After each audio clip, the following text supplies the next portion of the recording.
So, first things first, reports have been going around that allegedly Nikki Bella, one half of the Bella twins, has been banned from being mentioned on WWE television. Now, ever since her departure and her rebranding to being Nikki Garcia, Nikki Bella has been very, very vocal about the mistreatment of women in WWE programming. So I kind of wanted to know from you, Mo, do you believe, number one, that this report is true? This is just a report. We don't know if it's a fact or not. I have to put that out for legal reasons.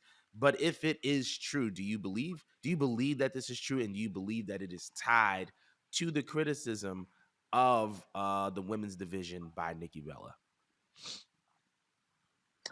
If it is true, because this is like an alleged report that we found out yesterday, honestly, I really think that it does have to do with it just because she's been around for a long time. Like I know that in terms of like when her career actually took off was a different decade, but she's been around since I want to say the ruthless aggression era. I know it had to have been before the Divas title came out, right? So she's been out for a minute, so she's seen a lot and she's been sharing a lot of stories. And I don't even like Nikki Bella. I don't at all. But she's been spilling whatever she's spilling and speaking up for not only herself Mhm. but other people. That's obviously not a good look for WWE. It's not.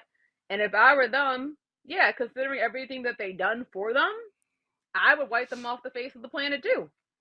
Just because, I mean, they gave these girls two reality TV shows, um, something that AJ Lee started with the Give Divas a Chance shit.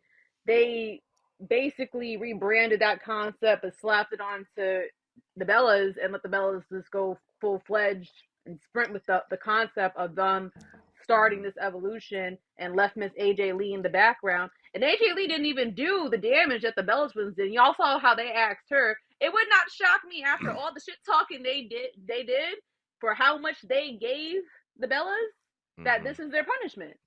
And they're at a point right now where it's just like not for nothing, but they already Mhm. established other people for us to pay attention to sweep them underneath the rug like they didn't even happen. They've done it many times before to other divas. I don't know why they thought they would be any different from it. I don't even think they care at this point, considering the conflict that has been going on with them. Because considering again, we got the four horsewomen who we're beginning to phase out of, and we got people like Bianca, Rhea, and all these other great female top stars to focus on. It's like the perfect time to just kind of just Mhm. get rid of it. Get rid of it. Anytime they want to refer to the past, anyways, they go to Trish Mhm. and Lita for crying out loud. It's almost as if it's Trish, Lita, four horsewomen, the rest. They say fuck Mhm. all the other divas. When have you heard about Stacy Keebler? When's the last time you heard about Stacy Keebler? Crying out loud, or Tori Wilson, or Christy Hemme. Like we don't really talk about these people, and they done their own due Mhm. diligence for the company. I don't know why they thought they'd be different. So it's like cause and effect for me. But what It's do you think very, about it, very Jordan? interesting that you mentioned that as far as the women superstars and like how do I say it? Just like the waves, like the generations of talent that are kind of in the women's revolution. So I think that Right? Soraya, the Bella twins, AJ Lee, even Naomi were kind of like that first period of the women's revolution. And then we transition into like the golden Mm-hmm. age, which was the four horsewomen. And then from there on, we saw Rhea Ripley, Bianca Belair, as well as others. So we're really on like the third wave of women right now. Since they've branded this kind of push for women's wrestling as the women's revolution, if you really think about it. So I think that this is a very, very interesting kind of like time for them, and Nikki being banned doesn't surprise me. I feel like if it is true, I think there's multiple reasons. One, I think that it is one of those things where maybe because she was being too critical, they didn't want that, considering that WWE kind of did a lot for them on their behalf. Also, I also feel like Kind of. because I think Nikki and Bree's mother either dated or was married to John Laurinaitis, and I think they Yeah. are still trying to cut off ties with the old regime in WWE in any way, shape, or form. And I feel like that's a way to kind of cut off that old regime, is to cut off kind of mentioning Nikki Bella, because you don't really hear about Nikki, you don't really hear about Bree, you also don't really hear about not AJ, but you don't really hear about anybody that was really involved with John Laurinaitis or anybody in the old regime anymore.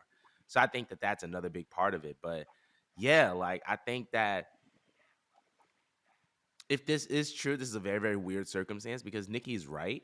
Simultaneously, it's like you benefited from this, right? Like you had the shows, the brand Mm. deals, like all these other things, and you weren't saying these things, or at least you weren't as loud about it when you were getting all the perks. So I just find it to be a very, very interesting time to kind of spill all the tea regarding this. But I want to know what everybody else feels. Once again, you hear that crack in my voice. That I told you, my voice is crazy. It is a It ain't dry moisturized throat. yet. Okay, it is an unlubricated throat. All right. But let me know what y'all think about this in the comments below. Let us know about how you feel about Nikki Bella not being mentioned on WWE television allegedly.